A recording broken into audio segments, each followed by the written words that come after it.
जनाब स्पीकर, वज़ीर आज़म की हदायत के मुताबिक दर्ज झैल टैरिफ इस्लाहात को नेशनल टैरिफ 2025-30 पॉलिसी का हिस्सा बनाया जा रहा है। नंबर 1, 4 साल में इजाफी कस्टम ड्यूटी ACDs का खात्मा।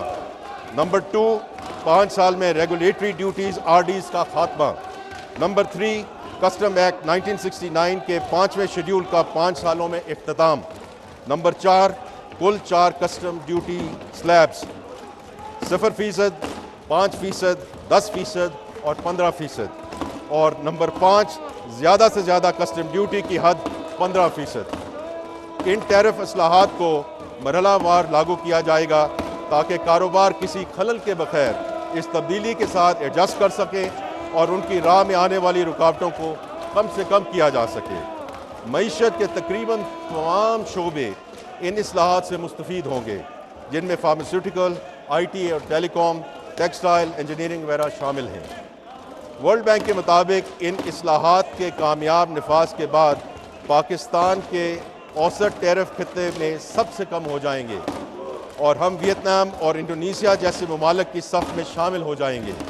हमें यकीन है कि इन इस्लाहात के मुस्बत नताइज बरामद होंगे और ये मुल्क की इक़्तिसादी तरक्की में अहम किरदार अदा करेंगे।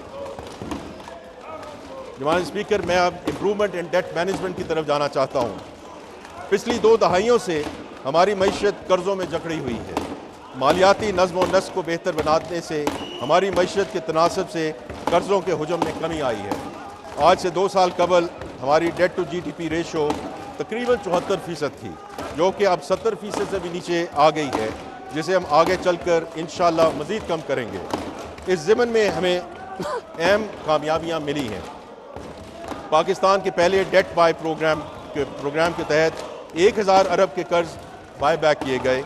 एक फॉल रीफाइनेंसिंग प्रोग्राम के तहत मार्कअप में रिकॉर्ड 850 अरब रुपए से ज़ायद की बचत की गई।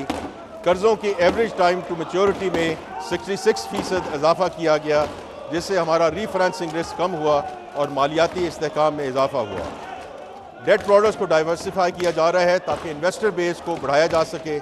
इस सिलसिले में पाकिस्तान स्टॉक एक्सचेंज के ज़रिए स्कूप बॉन्ड का इजरा कर दिया गया है, जबकि मज़ीद प्रोडक्ट्स को लॉन्च करने पर गौर किया जा रहा है। ग्लोबल बेस्ट प्रैक्टिसेस के मुताबिक डेट मैनेजमेंट ऑफिस की रीस्ट्रक्चरिंग की जा रही है। पहले पैंडा बॉन्ड के इजरा की तैयारी मुकम्मल कर ली गई है, जिसका मकसद दुनिया के सबसे बड़ी और गहरी चीनी कैपिटल मार्केट तक पाकिस्तान की रसाई को मुमकिन बनाना है। SOE reforms. जनाब स्पीकर, स्टेट ओन एंटरप्राइजेज हुकूमती ख़जाने पर 800 अरब रुपए से ज़्यादा का सालाना बोझ डालती हैं। सब्सिडीज़, ग्रांट्स और इक्विटी की मदद में दी गई हुकूमती इमदाद को शामिल किया जाए तो ये तखमीना 1 ट्रिलियन रुपये सालाना से तजावज़ कर जाता है। यही वजह है कि SOE रिफॉर्म्स मालियाती नज़्म व ज़ब्त के लिए इंतहाई अहम हैं। हुकूमत ने SOEs के हवाले से कई अहम इक़दाम किए हैं। SOE रिफॉर्म्स का एक अहम सतून उनकी मुख्तलिफ कैटेगरीज़ में तकसीम है, जिसके ज़रिए उनकी मुस्तक़बिल की सिमत यानी रीस्ट्रक्चरिंग या प्राइवेट पब्लिक पार्टनरशिप मॉडल का तयन किया जाता है। काबीना की एक कमेटी के ज़रिए इस कैटेगराइजेशन को मुकम्मल कर लिया गया है। प्राइवेटाइजेशन पे जनाब स्पीकर, अवामी शोबे की कारकर्दगी को बेहतर बनाने, माली बोझ को कम करने और सरमायाकारी को फ़रोग़ देने के लिए हुकूमत एक जदीद और मुतहरक निजकारी हिकमत अमली पर अमल पैरा है।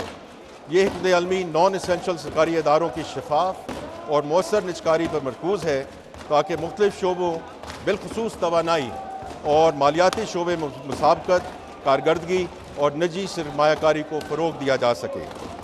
माली साल 2025-26 में हमारा हदफ है कि हम PIA और रूजवेल्ट होटल जैसी अहम ट्रांजैक्शन मुकम्मल करें और डिस्कोज एंड जेनकोज जैसी कलीदी एहसासों को निजकारी के लिए पॉलिसी और ज़ाब्ता जाती इस्लाहात को आगे बढ़ाएं। सबसे अहम बात यह है कि हम निजकारी को सिर्फ एक माली इक़दाम नहीं, बल्कि पाकिस्तान की सरमाया मंडियों को वुसअत और गहराई देने का एक ज़रिया समझते हैं। मुनज़्ज़म पब्लिक लिस्टिंग और ऑफर्स के ज़रिए हमारा मकसद ये है कि सरकारी असासों को स्टॉक मार्केट में शामिल किया जाए ताकि मार्केट में शफाफियत बढ़े, सरमायाकारों की शिरकत मुमकिन हो और अवाम की मईशत में शमूलियत को फ़रोग़ दिया जा सके। I would now want to talk about the right sizing of the federal government. جناب اسپیکر، ہم نے وفاقی حکومت کی ادارہ جاتی تشکیل کو وزیر اعظم صاحب کی ویژن کے مطابق درست، منظم اور جدید بنانے کے اقدام کا آغاز کیا ہے۔ یہ اہم اور بنیادی اصلاحات اس اصول پر مبنی ہے کہ حکومت عوامی سہولیات کی فراہمی کے لیے ٹیکس دہندگان پر کم سے کم بوجھ ڈالے، حکومتی اسٹرکچر میں انوویٹو آئیڈیاز کے لیے سازگار ماحول دستیاب ہو اور حکومتی کاروباری معاملات میں حصہ نہ بنے، بلکہ جو میں بار بار کہتا رہتا ہوں اور وزیر اعظم صاحب بھی یہی کہتے ہیں، the private sector should lead the country۔ اب تک کابینہ نے 10 وزارتوں کی رائٹ سائزنگ کے منصوبوں کی منظوری دے دی ہے جو عمل درآمد کے مرحلے میں ہیں۔ 6 ڈویژنز کو ضم کر کے 3 بنا دی گئی ہیں۔ 45 کمپنیوں اور اداروں کو پریویٹائز، ضم یا وائنڈ اپ کیا جا رہا ہے۔ تقریباً 40,000 ویکنٹ پوزیشنز کو ختم کر دیا گیا ہے۔ اگلی 10 وزارتوں کے لیے رائٹ سائزنگ کی سفارشات کو حتمی شکل دی جا چکی ہے، جبکہ مزید 8 وزارتوں کے حوالے سے تجاویز زیر غور ہے۔ Pension reforms. جناب اسپیکر، پینشن ریٹائرڈ ملازمین کا بنیادی حق ہے۔ پچھلی کچھ دہائیوں میں پینشن سکیم میں ایگزیکٹو آرڈرز کے ذریعے تبدیلیاں کی گئیں، جس کی وجہ سے سرکاری خزانے پر بوجھ پڑا۔ پینشن سکیم کو درست کرنے اور سرکاری خزانے پر بوجھ کو کم کرنے کے لیے حکومت نے پینشن سکیم میں اصلاحات کی ہیں، جیسے قبل از وقت ریٹائرمنٹ کی حوصلہ شکنی، پینشن اضافہ کنزیومر پرائس انڈیکس سے منسلک، شریک حیات کے انتقال کے بعد فیملی پینشن کی مدت 10 سال تک محدود، 1 سے زائد پینشنز کا خاتمہ، ریٹائرمنٹ کے بعد دوبارہ ملازمت کی صورت میں پینشن یا تنخواہ میں سے کسی ایک کا انتخاب۔